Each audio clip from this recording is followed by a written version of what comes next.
उत्तराखंड में छात्र संघ चुनाव के नतीजे आ चुके हैं और इस बार भी अखिल भारतीय विद्यार्थी परिषद का दबदबा साफ तौर पर देखने को मिला।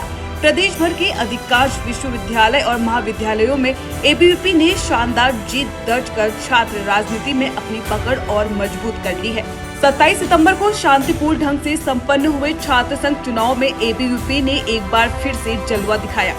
देहरादून डीएवी पीजी कॉलेज अध्यक्ष पद पर एबीवीपी के ऋषभ मल्होत्रा ने 657 मतों से जीत दर्ज की। यहां 14 साल बाद फिर से एबीवीपी ने वर्चस्व कायम किया। खटीमा महाविद्यालय में अध्यक्ष, सचिव सहित कई पदों पर एबीवीपी का कब्जा रहा। अध्यक्ष पद पर रोहित जोशी ने एनएसयूआई की हिमांशी भट्ट को हराया। हल्द्वानी एमबीपीजी कॉलेज में कुमाऊं के सबसे बड़े कॉलेज में एबीवीपी के अभिषेक गोस्वामी हल्द्वानी एमबीपीजी कॉलेज में कुमाऊं के सबसे बड़े कॉलेज में एबीवीपी के अभिषेक गोस्वामी ने 145 वोट से जीत दर्ज की। ऋषिकेश स्थित श्री देव सुमन वीवी कैंपस में अध्यक्ष पद पर मयंक भट्ट, यूआर पद पर रोहित राम और कोषाध्यक्ष पद पर आशा चौधरी ने जीत हासिल की। श्रीनगर स्थित बिरला चौरास कैंपस में एबीवीपी के महिपाल बिष्ट 664 मतों से अध्यक्ष पद पर विजयी हुए। साथ ही उपाध्यक्ष, सचिव, अन्य प्रमुख पद भी परिषद के हिस्से में गए। उत्तराखंड की ग्रीष्मकालीन राजधानी स्थित गैरसैंण महाविद्यालय में एबीवीपी ने क्लीन स्वीप करते हुए सभी पदों पर कब्जा किया। डोईवाला कॉलेज में अध्यक्ष पद पर अमित कुमार और सचिव पद पर अमन सिंह ने जीत दर्ज की।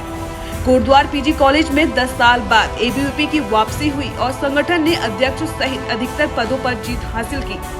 जो कल हमारे राज्य के छात्र छात्राएं अध्ययनरत हैं, उनका चुनाव हुआ है।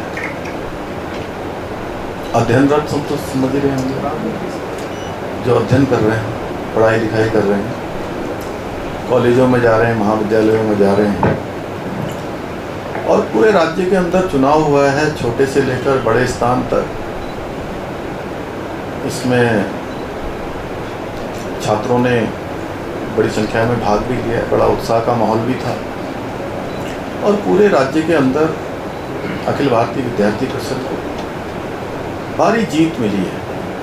और ये कहीं न कहीं जिस विचार को लेकर अखिल भारतीय विद्यार्थी परिषद राष्ट्रवाद की विचारधारा को लेकर, राष्ट्र के नवनिर्माण और पुनर्निर्माण के संकल्प को लेकर, इन सभी अभियानों को लेकर छात्र और शिक्षक दोनों एक परिवार हैं, इस भाव को लेकर काम करती है, तो बड़ी मात्रा में उनको जीत मिली है। देश के अंदर जो अनेक अभियान चलते हैं, उसमें प्रमुख रूप से विद्यार्थी परिषद भी सक्रिय रूप से सब अभियानों में भाग लेती है। तो बड़ी जीत उनको मिली है, विचार को मिली है। उनके द्वारा जो छात्रों के बीच में विश्वास अर्जित किया गया है, उसको छात्रों ने अपनाया। मैं सभी को बधाई देता हूँ, शुभकामनाएं देता हूँ, और हम भी प्रतिबद्ध हैं।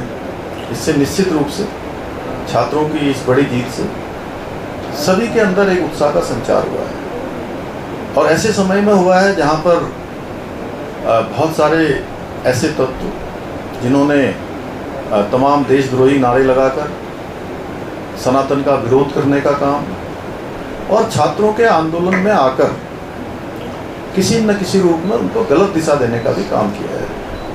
मैं इतना ही कहना चाहता हूँ कि हमने पिछले 4 सालों में जो एक नियुक्ति की प्रक्रिया थी, उस नियुक्ति की प्रक्रिया को पारदर्शी बनाया है।